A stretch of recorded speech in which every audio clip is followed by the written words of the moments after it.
So sue me for dangerous driving.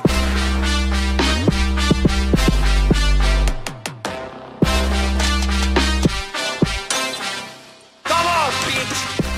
Yo les gars, vous allez bien? On se retrouve pour une toute nouvelle vidéo aujourd'hui sur GTA Online, vidéo présentation du nouveau B11 de Strike Force qui vient tout fraîchement de sortir sur le jeu.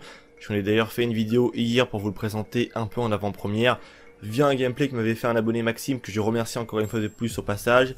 Et cette fois-ci je suis avec quelques abonnés qui sont présents avec moi et je remercie encore une fois surtout Maël, l'abonné qui m'a prêté ce joli avion qui est vraiment magnifique. Bon, il fume un petit peu parce que tout à l'heure j'ai fait quelques accidents entre guillemets avec, mais bon c'est suffisant pour la vidéo. Donc le voici, le voilà, le B11 de Strike Force. On va aller vite faire regarder son prix bien évidemment sur internet, donc même si je vous l'ai dit hier et qu'il me semble c'est 2 800 000, si je ne m'abuse et je dis pas de bêtises, non 3 800 000, bon on n'est plus à 1 million près maintenant hein, sur GTA Online. Donc ça va être une vidéo très courte mais je tenais quand même à la faire parce que je tenais un petit peu à le tester et à vous donner mon avis sur cet appareil en question.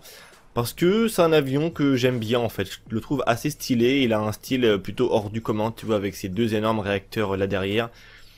On va dire que de base il ressemble énormément à un avion de chasse, mais sauf qu'il a deux énormes réacteurs comme ça là, qui voilà, on dirait vraiment des moteurs d'avion de touristes en fait, donc c'est assez bizarre. Donc on va le tester ensemble dans la vidéo. Il y a un abonné qui vient tout fraîchement de passer au-dessus de moi avec un autre Warthog, comme il ressemble énormément au Warthog de Call of Duty Black Ops 2.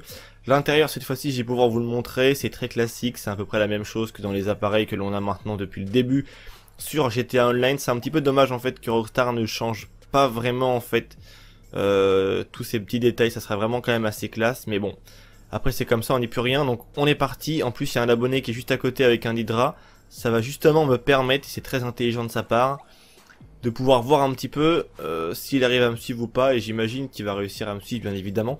Donc là il y a une guerre aussi de marchandises, on va peut-être voir si on peut pourquoi pas éliminer un ou deux petits comment dire, les cibles pour avoir la marchandise en question.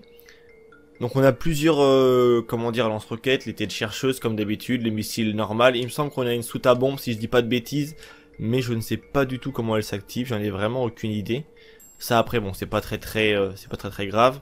Et bon, en soi l'avion, c'est vrai que pour 3 800 000 $, je sais pas si je mettrais cette somme, mais dans le fond il reste quand même assez sympa. Très honnêtement, il est assez sympa. Tiens, là il y a un ennemi qui est là. C'est bon, tu vois, on en a eu un. On va essayer peut-être pourquoi pas de s'en faire un petit deuxième ensemble. Et je crois qu'il doit y avoir l'abonné qui doit être présent dans le coin. Théo avec le sien juste là dans le ciel. Donc là ça a regroupé vraiment plein d'avions. Il y en a un autre là-bas. Et on va aller pourquoi pas vite fait essayer d'éliminer une autre cible. L'avion, c'est vrai qu'il est bien plus lent. On peut le comparer pourquoi pas avec un Hydra ou même un avion de chasse de base. Il est quand même plus lent, c'est vrai. C'est un avion qui est... Voilà, c'est pas le même délire, mais franchement je l'aime bien. Il peut être vraiment sympa pour certaines missions ou quoi que ce soit. Après c'est à vous de voir, pourquoi pas. Très honnêtement je pense pas l'acheter parce que c'est pas en fait qu'il me plaît pas, c'est juste qu'il me plaît. Mais c'est juste la somme en fait qui m'embête un petit peu. 3 800 000 c'est quand même une somme sur GTA Online. Et c'est vrai que c'est... Oh, voilà, ça te fait un peu le somme de cracher 3,8 millions pour un avion alors que t'as des véhicules qui t'intéressent peut-être un peu plus. Donc ça après c'est à vous de voir. On s'élimine une deuxième cible vite fait. Et après peut-être qu'on ira rejoindre les abonnés. Ou alors c'est eux qui vont me rejoindre, j'en ai aucune idée. Est-ce que la cible est dans le coin? Non, la cible est par là. Et mon avion commence un petit peu à battre de l'aile. Donc on va aller se poser juste là-bas sur le sable. Et je pense que certains abonnés vont me rejoindre. Donc après c'est à vous un petit peu de vous faire votre avis par rapport à cet avion. À dire ce que vous en pensez. Moi honnêtement voilà, j'aime bien, peut-être un petit peu cher pour le prix encore une fois, c'est un peu malheureux toujours que on en arrive tout le temps au même problème, c'est que les prix sont... c'est vraiment trop cher quoi, c'est exorbitant. Bon, mon avion marche encore mais je ne sais par quel miracle c'est qu'elle le dire, donc on va en sortir. Et on va vite fait un petit peu faire le tour. Donc on a un siège éjectable comme c'est marqué sur le côté, tu vois, danger éjection. Franchement ouais, bon petit avion. C'est un avion sympa, ça change un petit peu des designs que l'on peut avoir habituellement sur le jeu. On va attendre vite fait que les abonnés arrivent.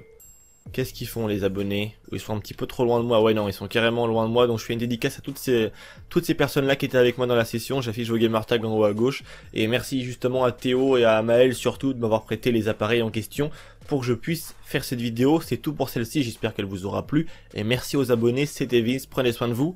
Une bonne soirée à vous tous. Allez, peace les gens.